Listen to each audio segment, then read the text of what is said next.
Hey, welcome to the show. As bullying month comes to an end and we start with a new month, there's probably still more bullying going on in these schools, and it's up to me to put an end to this, which is why throughout the times I do the show, we're putting a stop to bullying, which is why I created a Facebook group called Stop Bullying, Speak Up to help kids stand up to bullying. So, let's look into these. Let's look into what happened. Just 2 days ago, the family of a bullied Utah girl who died by suicide files a claim. The attorneys representing the family of a black fifth grader in Utah who died by suicide alerted a northern Utah school district on Wednesday. They plan to file a lawsuit seeking damages to their inadequate response to bullying. This happened back in 2021, almost a year ago. In Salt Lake City, the family of a fifth grader in Utah who suicide last year plans to file a $14 million lawsuit against her school, arguing that an inadequate response to the reports of her being bullied over race and disabilities led to her death by suicide. Attorneys representing Brittany Techner Cox on Wednesday said they would seek damages for the 2021 death of her daughter, Isabella, or Izzy for short. In a notice claim, they said the school had violated state and federal laws, including those that require schools ensure equal treatment, provide educational opportunity to protect students from experiencing homelessness. Notices of claims are required before people can sue government entities, and the families claim that said the lawsuit will seek $14 million in damages. The notice of the claim from Techner Cox names Foxborough Elementary School in Salt Lake City, Utah as a defendant, as well as its director and principal. It also names as defendants in the Davis County School District, School Board, and Superintendent. They have 6 days to respond before the family can file a lawsuit based on the claim. School district did not immediately respond to requests for comment. Techner's death in 2021 sparked massive outcry and groundswell of anger over youth suicide, bullying, and the treatment of children with autism. Here in Utah, it's a predominantly white state where incidents of racism in schools frequently make headlines. It prompted state legislators to pass a new law requiring districts to track reported bullying and racism in schools. The notice of claim recounts how Techner, who was autistic and only a black student in her class, was bullied by students who said she smelled, made fun of her skin color, eyebrows, and used racist slurs against her. It provides a timeline of how Techner's parents repeatedly alerting the school of bullying in the months leading up to her daughter's death, and alleged administrators did not take action to stop it. They teach roughly 72,000 students in the north suburbs. Only about 1% are black. It was recommended last year by the U.S. Department of Justice for failing to address widespread racial discrimination forced as part of a settlement agreement to change policies.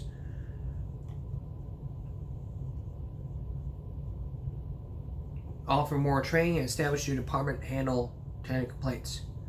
The district defended his actions last year after Techner's death, arguing and responded to Techner's family appropriately and worked extensively with them over the complaints.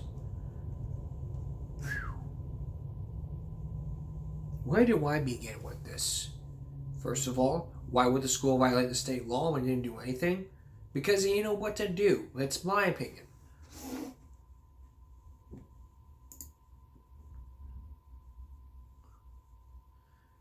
So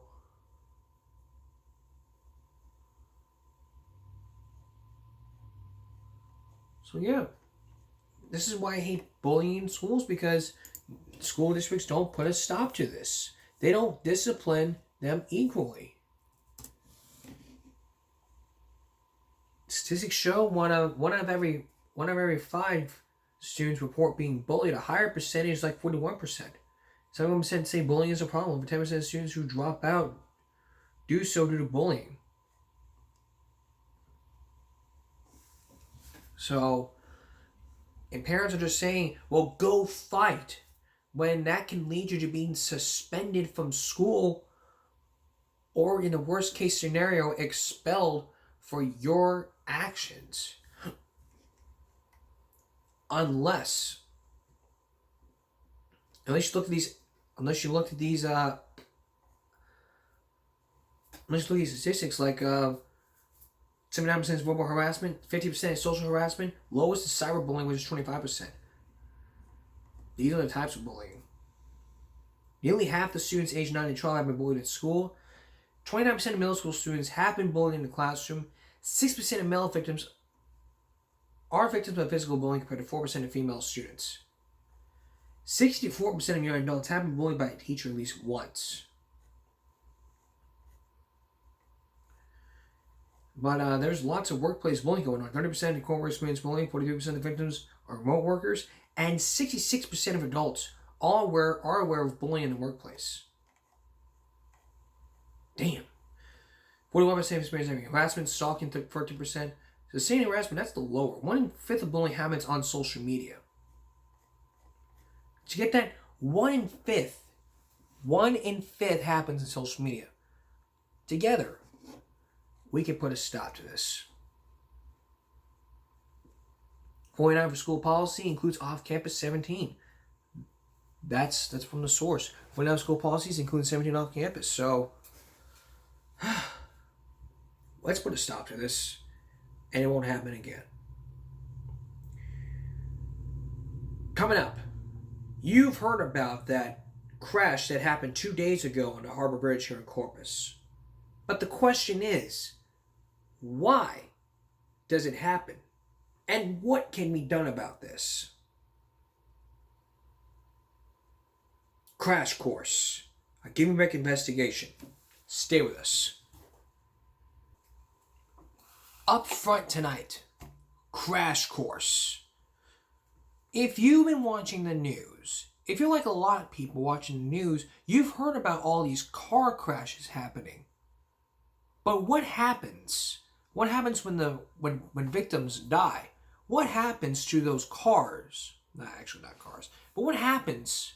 So again, the question is, what happens when these crashes happen? Who's responsible for these car crashes? How much does it cost to replace? And what, if any, can be done to make sure it doesn't happen again? Those questions are now the result of a Give Me a Break investigation. Ever since I heard about this crash, this is a prompt to Give Me a Break investigation that you won't miss. So tonight we're going to tell you all about these car crashes, starting off with what happened here in Corpus Christi. Because this was 2 days ago, and there's probably more to this. So throughout the rest of the hour, we're talking about this car crash here in Corpus Christi, as well as those other car crashes. Then later on, we're going to hear from the mayor, who's taking a stand against fatal car crashes. So,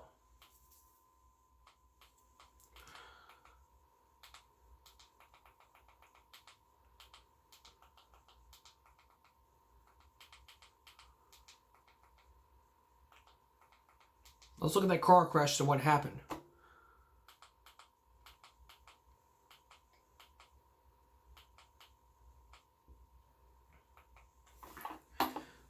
So, the only reason why I'm doing this investigation is to make sure this doesn't happen again.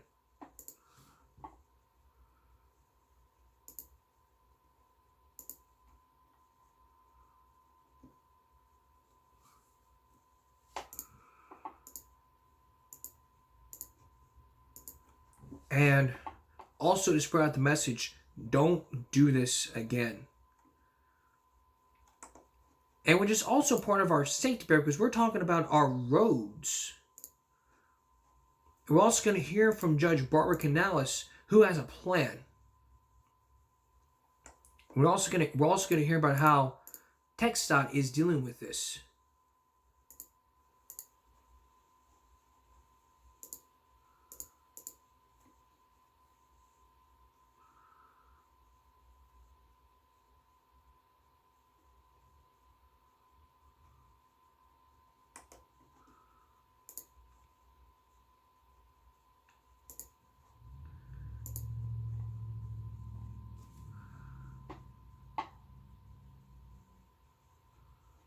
These are people I call So let's begin by looking at these car crashes, and then we're going to hear from the judge and the mayor.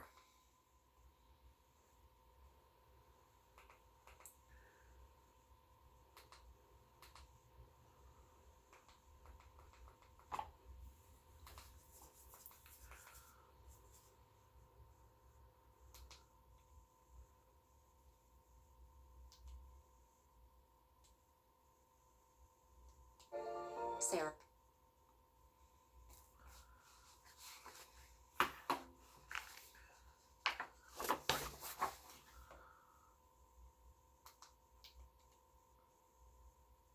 Tonight, the investigation continues into yesterday's commercial cement truck rollover that shut down part of SPID for several hours. Now, you might recall this shocking video from StatCare Urgent Care Clinic that captured the accident the moment it happened. And as the vehicle came into frame there, you were able to see two tires rolling down the highway just before the truck itself then rolls. Amazingly, no one in its path was seriously injured. Now, that accident is now serving as an eye-opening reminder to all companies of just how important maintaining a vehicle can be in trying to avoid crashes like that. And tonight, we take a look at what the city does to keep their own fleet safe out on the roadways. Our Bill Churchwell is here now with that story. Bill? And tonight I spoke with officials with the fire department as well as the city's fleet operations, who also have their fair share of big trucks on the roadways.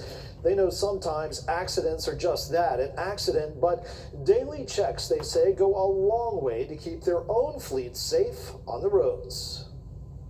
Whether it's routine maintenance or even a major repair at some point in their lifespan, city vehicles will end up right here. A lot of vehicles out there on the road, and we also maintain those vehicles to the utmost that we can. Russell Dean says on any given day, they'll work on an ATV or a police cruiser. Our mechanics are able to work on the gamut of everything that we have in our fleet. Sometimes one of the city's bigger vehicles, like a dump truck. There's always something that can pop up.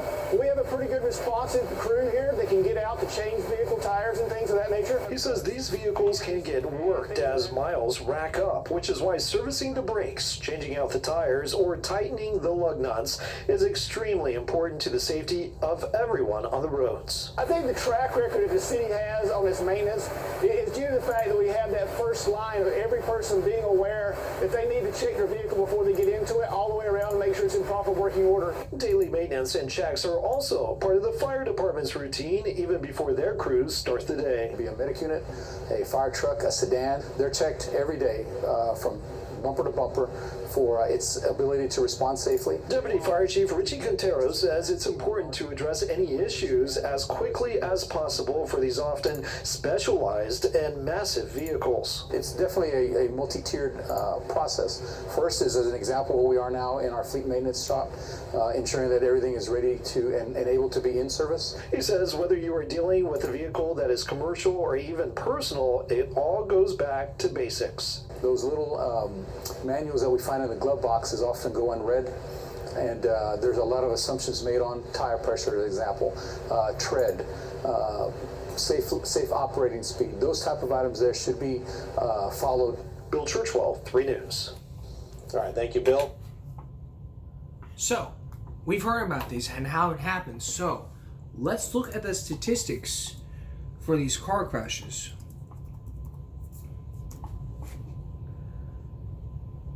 Statistically, as an estimated from last year, an estimated 42,915 people died in car crashes last year, and a 10.5 increase from 2 years ago.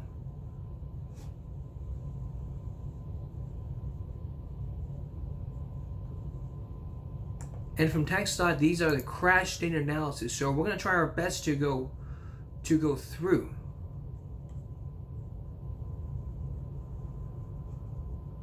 And that's from TxDOT. But look at the ultimate statistics. Every year, roughly 1.3 million people die in car accidents worldwide. There's an average of over 3,200 deaths per day. Did you get that? Over 3,200 deaths per day.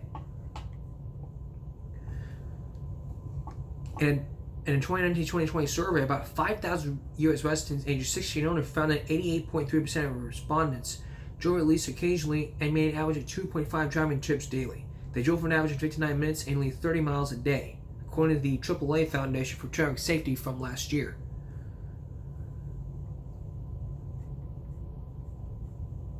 I mean, these online surveys happen, so the question is, what are your odds about being in a car crash? And who is statistically more likely to get into a car accident? When we come back, I'll answer those questions. Stay with us. With the car accident happened on yesterday, the question is, what are your odds of being in a car crash? As we continue our investigation into these car crashes, including that car crash that happened here in Corpus Christi, a bit later on, we're going to hear from the mayor and the judge, see what they to give their take on this. So the question is, what are your odds of being in a car crash? Over 2 million people are hurt in traffic accidents every year. As noted above, Assurance says your odds of getting involved in a car accident are 1 crash out of 366 for every 1,000 miles of distance driven. Some car crashes cause minimal damage with a slight chance of dying.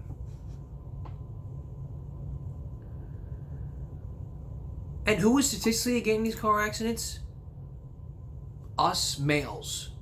Who gets into more car accidents? Statistics show that males get into more accidents than women every year. Men cause about 6.1 million accidents per year, and women cause 4.4 million accidents per year, according to the National Highway Safety Administration. Now, you may think I'm sexist, but this is actually the truth from these websites. Statistically, it's us men who get more of these crashes than the women. So I'm not putting blame and judging people. This is their research, and they've done their research really good.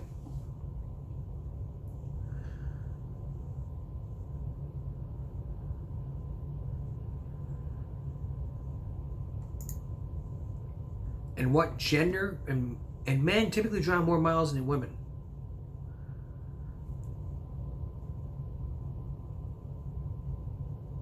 But the cars are a leading cause of death. It's a global problem.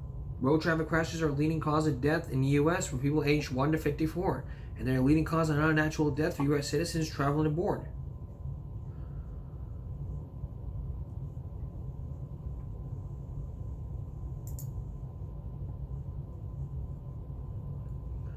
Assurance Institute for Highway Safety. So, in every state, this population chart from 2 years ago. In Alabama, the population is 5 million. Vehicles traveled 67. Fatal crashes 852. Deaths almost 1,000. 18.6 deaths, and deaths were 1.38. Let's go down in Texas. 29.2 million population. Vehicles traveled over 260,000 miles. Over 3,500 fatal crashes with over 3,800 deaths. And there are 13.3 deaths per population and 1.49. And deaths by road user here in Texas, the number is higher. 1,200. 32%. And it's 100%. The crash types by state over 2,000. By multiple vehicles, 1853, 48%. And 100% of crashes are like from 38 to 74. That's the number. Alcohol involvement, the estimated number from 2 years ago, get this, 46%. And the number is 842. The higher number of total drivers killed, that's 1841. Restraint use, Texas, 1,100, 48%. Over 1,000, 42%. 260, 11. The number is 2,400. Rural versus urban. Texas, 2368, 61%. 1503, 39%. 3. Greater than 1, 3874.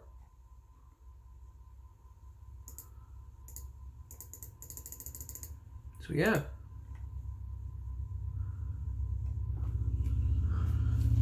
So now that we know, it's called the wrong way driver.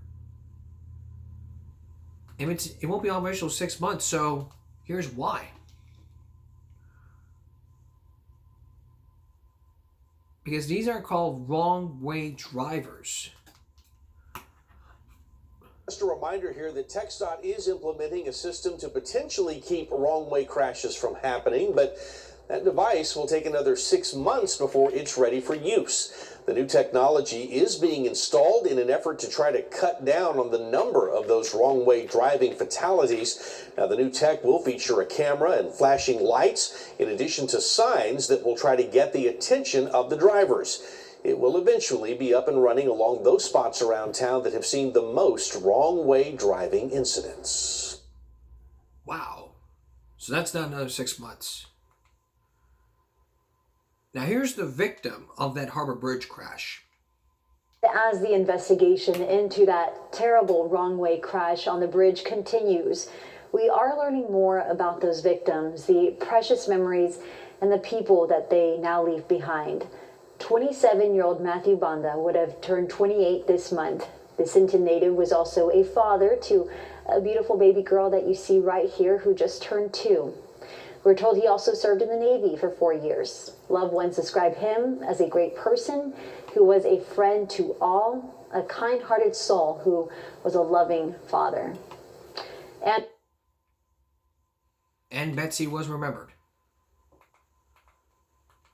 So, now that we've heard about the victims and how TxDOT is one-way operational driver says won't happen for 6 months, when we return, we're going to hear from the Oasis County judge about road safety concerns, and we're going to hear from the mayor She has a plan to prevent this from happening again. Stay with us. If you're joining us tonight, Crash Course, a give-and-make investigation into these car crashes when they happen. This comes one day after that fatal crash on the Harbor Bridge here in Corpus Christi. Now, if you've been following this investigation, the victims have been identified. And now, if you're tuning into this, we're giving you statistics and what you can do. And now, during that time, Judge Barbara Canales has weighed in and has these safety concerns. So, let's take a look.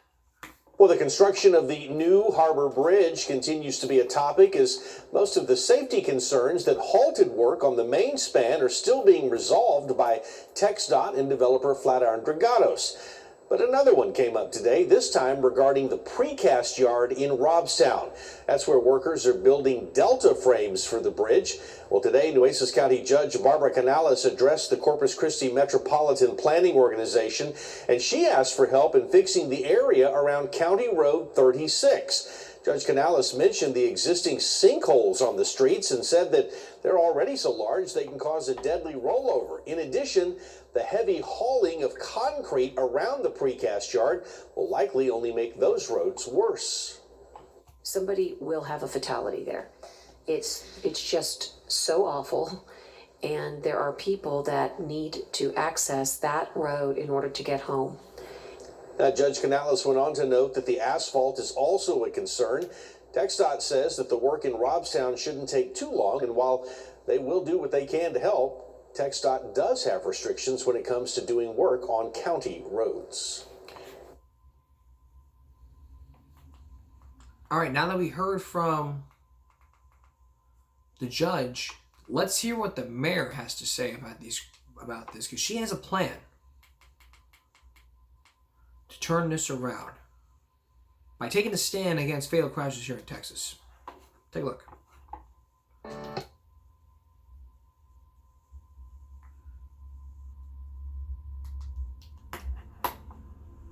Taking a stand against preventable fatal crashes. Just 2 days ago, right here in Corpus Christi, 2 people were struck head-on by a suspected drunk driver. And that driver was reportedly going the wrong way on the Harbor Bridge. Today, city leaders joined the Texas Department of Transportation in support of a campaign called End the Streak.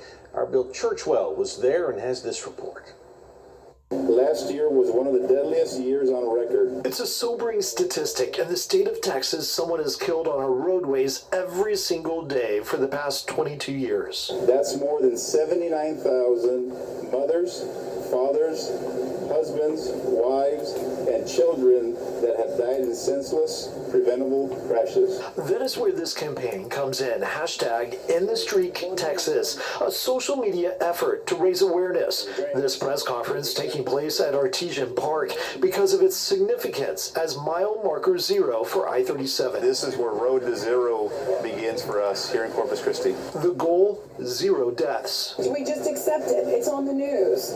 Something happened where someone died on a roadway, and that's not acceptable. The leading cause of fatalities continues to be speeding, being distracted, and drunk driving. The police department has increased its traffic stops by 47% over last year. We've increased our DWIs by over 10% over last year. But Police Chief Mike Markle says they can't do it alone. 2 days ago proves that it's not enough. Losing 2 lives on the bridge right behind us as we stand. The deadly head-on crash claiming the lives of Betsy Manduhano and Matthew Banda. The suspected drunk driver responsible for the crash is expected to be charged with 2 counts of intoxication manslaughter. I think that's something that could have been preventable. It's an alcohol-related death. He encourages folks to speak with their friends or family and ask drivers to buckle up, drive the speed limit, and put their phones away. Bill Churchwell, 3 News. All right, Bill, thank you for that report. So the question is, how can you avoid the car crash? When we return, there are 10 ways to avoid a car crash, and we're also going to be hearing from TxDOT. Stay with us. With car crashes that happen from drunk driving and from that highway here in Corpus, the question is, how can you avoid these? How can you avoid these car crashes? I mean, I never was in an accident, thank God, and I never am going to drive, thank God. So, there are steps to avoid this. Slow down and drive to conditions. Drive friendly. Yield to other drivers and be courteous. Maintain a safe following distance. Look both ways for your intersection. Always signal every turn and lane change. Stop at red lights and stop signs. And this is the big one. Don't drive if you've been drinking. Call an Uber, call Lyft, whoever. What can you do after a crash? First, check for injuries if people are hurt, tend to them. Next, move your car out of the roadway to a safer place where you can exchange names, addresses, phone numbers, vehicle identification numbers, vehicle license plate numbers, insurance information, and driver's license information. Finally, note the location of the crash and get the names, addresses, and phone numbers of any witnesses. If the vehicles cannot be moved, protect the scene by setting up flares or raising your hood. And when you call the police, always call the police when injury fatalities move. Vehicles cannot be moved. Suspect one of the drivers is intoxicated. One driver has no insurance. One of the drivers leaves the scene. As for auto insurance, Texas law requires drivers to have basic liability coverage. If you have no auto insurance, you can be fined up to $350 or more. If you've been ticketed for no more insurance, be ready to show your insurance card, and if an officer asks you for it, and inform your insurance company of a collision right away.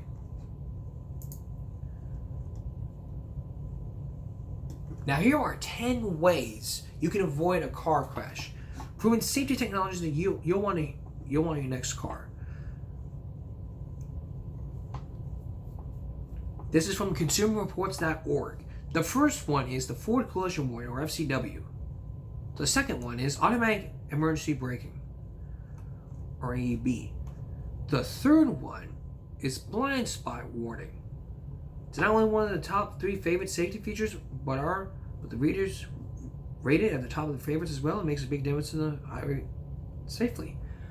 Rear cross traffic alert, backup cameras, automatic high beams, lane keeping assist, adaptive cruise control, parking assist systems, lane departure warning, works on freeways, avoidance maneuver testing. That's not a way,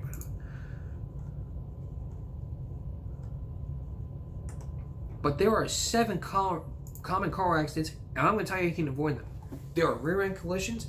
How can you avoid those? You need to keep your distance, drive strategically, don't get distracted, and don't drive when drowsy or under the influence. Sleepy drivers. Parked car damage. Go the distance. Maximize the space. Park it in a garage if you can. Park street smart. Single vehicle accidents. Drive right for the weather. Always pay attention. Don't drive too fast. Windshield damage. Don't forget drive behind snow plows when they're dropping salt or other granular substance. Some pieces are large enough to cause chips and cracks. Crash intersection. Practice defensive driving to help avoid accidents. Take a moment after the light turns green to make sure no one is coming through the intersection. Look out for driver speed and to make sure to make it through a yellow light on a cross street. When you're approaching a yellow light, be cautious rather than take chances. Parked vehicle theft. This is a big one. Never leave valuables in a parked car. Never park in dark locations. Backing collisions. Before backing your vehicle, look around. Look around to assess your surroundings and traffic patterns. Back out using the shortest, most direct route possible. Reverse in a straight line, turning only when clear of parked vehicles or any other obstructions. Back out slowly while continuing to check for traffic around you. Use your monitors and brakes until you're completely out of the spot and interrogated in traffic, and never do anything distracted while backing out. And stop texting while driving. That's another issue we're going to have for you tomorrow as we continue this. So we're out of time right now, but we're going to continue this investigation tomorrow by looking into texting, driving, distracted drivers, drunk driving, and sleepy drivers. Look for that tomorrow as we continue looking into these crash courses. It's a crash course investigation you won't miss. So you don't want to miss this one. So talk to your friends, tell everyone. This is a lesson that everyone needs to learn about sleepy drivers, avoiding car accidents, and some bigger distracted drivers, because it happens a lot. That's Give Me a Break for this Friday. We'll see you again for Give Me a Break Saturday night. For all of us here at Give Me a Break again YouTube, remember, your body, your choice. Concentration, not strength. Good night, everyone.